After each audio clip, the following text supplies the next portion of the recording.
Good morning class. बात करते हैं क्लास 12 केमिस्ट्री के चैप्टर नंबर 2 के लेक्चर नंबर 9 की, जिसमें हम बात करेंगे प्रासरण दाब मापने की बर्कले और हार्टले विधि की, और साथ ही इस वीडियो के माध्यम से हम बात करेंगे प्रासरण दाब के नियमों की।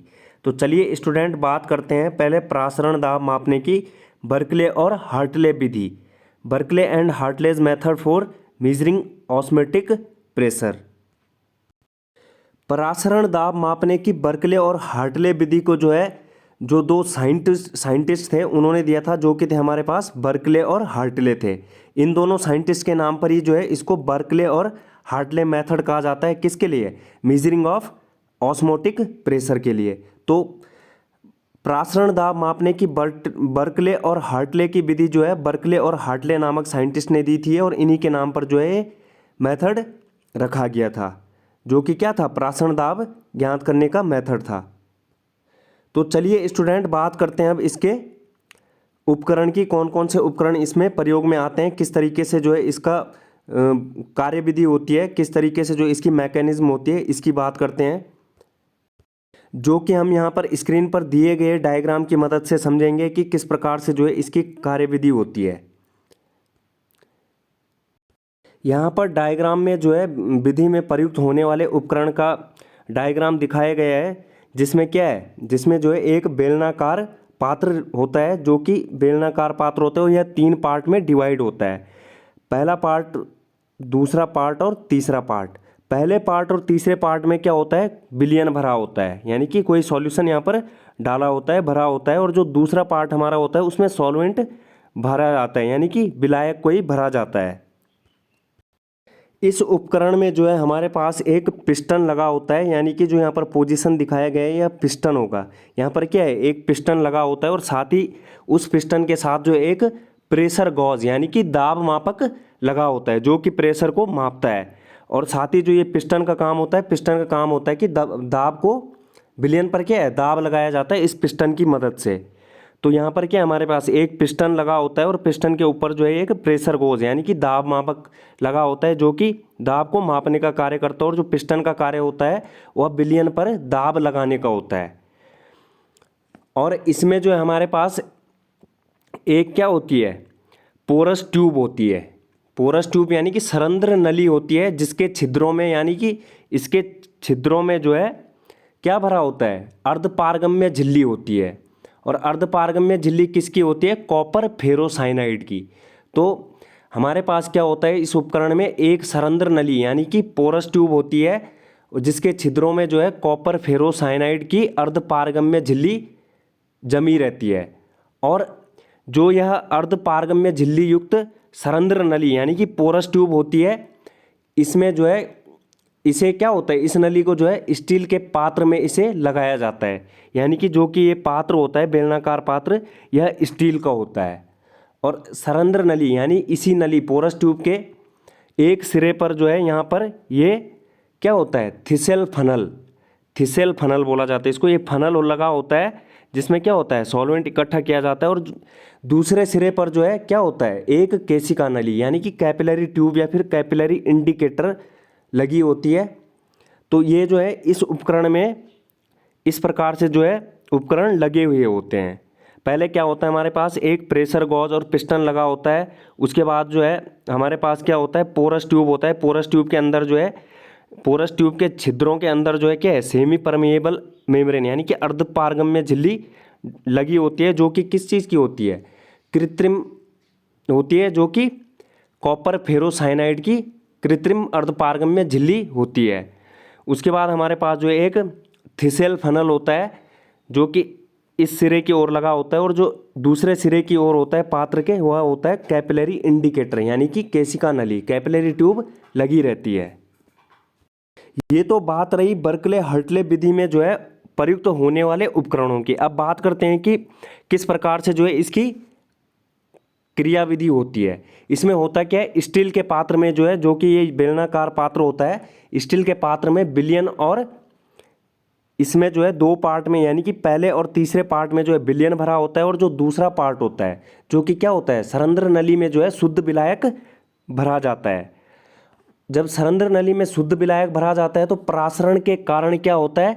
विलायक जैसे ही जो है अर्धपारगम्य झिल्ली, जो कि किस चीज़ की होती है, कॉपर फेरोसाइनाइड की, जैसे ही अर्धपारगम्य झिल्ली में से होकर विलयन में प्रवेश करता है तो कैपिलरी ट्यूब में विलायक का जो तल होता है वह नीचे की ओर गिरने लगता है और केशिका नली में जो है विलायक के तल को अपनी प्रारंभिक स्थिति में रखने के लिए, अर्थात विलायक का अर्धपारगम्य झिल्ली में से होकर विलयन में प्रवेश रोकने के लिए जो है पिस्टन पी द्वारा, जो कि यहाँ पर पिस्टन पी द्वारा विलयन पर क्या किया जाता है, दाब लगाया जाता है। और प्रासरण को रोकने के लिए विलयन पर लगाया गया आवश्यक अतिरिक्त दाब क्या होता है, विलयन का प्रासरण दाब कहलाता है। और जिसे जो है हम क्या कर लेते हैं, जो हमारे पास प्रेशर गॉज होता है यानी कि जो दाब मापक होता है उससे हम ज्ञात कर लेते हैं।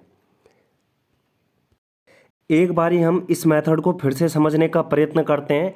प्रासरण दाब मापने की बर्कले और हर्टले विधि में जो है हमारे पास क्या होता है, कॉपर फेरोसाइनाइड की एक पतली झिल्ली प्रयोग की जाती है जो कि क्या करती है, अर्धपारगम्य झिल्ली की तरह कार्य करती है। और बेलनाकार पात्र में क्या होता है, शुद्ध जल या फिर हम कह सकते हैं कि विलायक या फिर सॉल्वेंट भरा होता है, जिसका कि हमें क्या करना होता है, प्रासरण दाब ज्ञात करना होता है। यानी कि जो शुद्ध जल या विलायक भरा होता है बेलनाकार पात्र में, उसका हमें जो है ऑस्मोटिक प्रेशर ज्ञात करना होता है।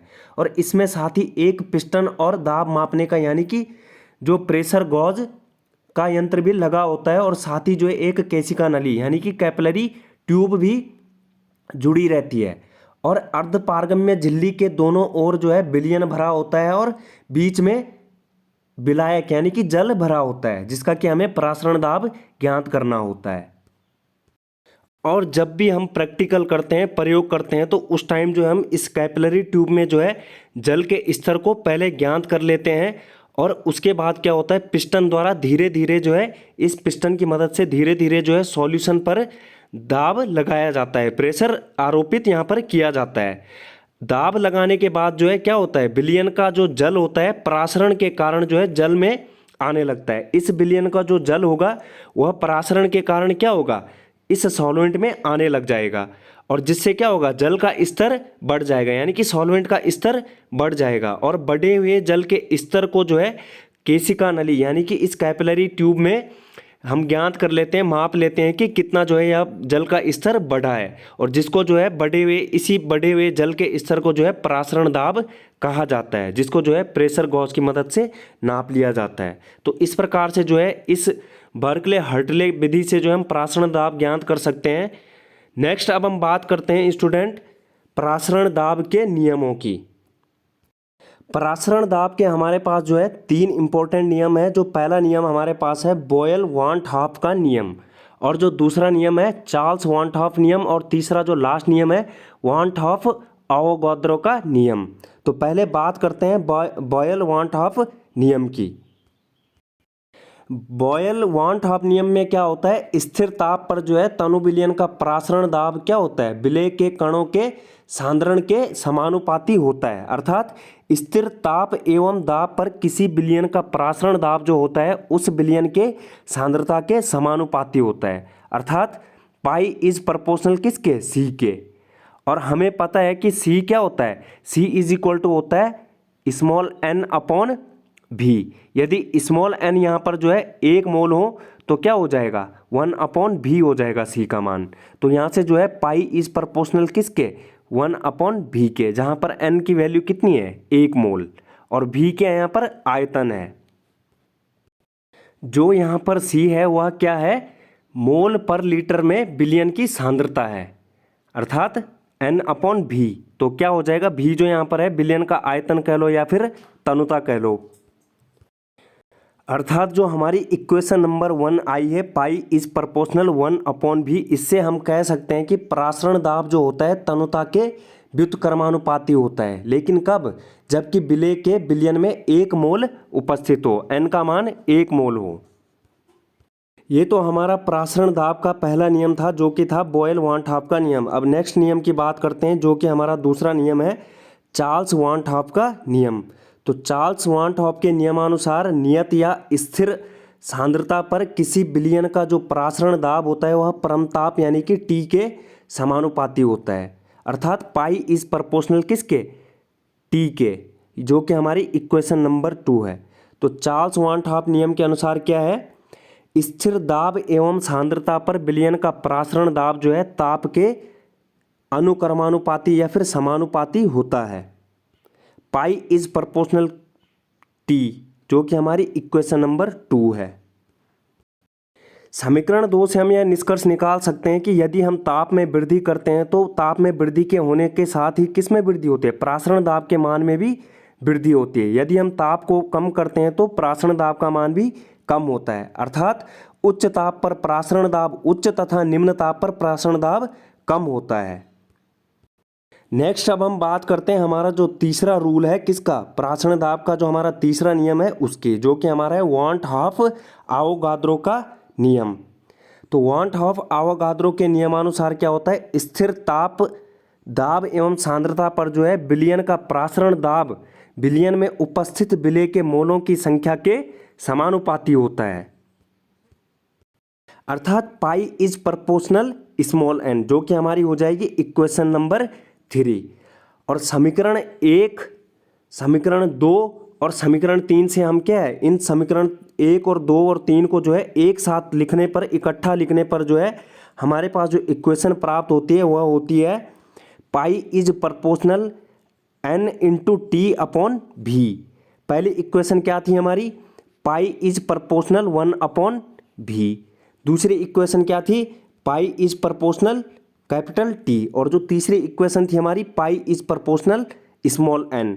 तो इन तीनों इक्वेशन को जब हम एक साथ संयुक्त तौर पर लिखते हैं तो हमारे पास इक्वेशन जो बन के आती है वह आती है pi is proportional n into T upon भी।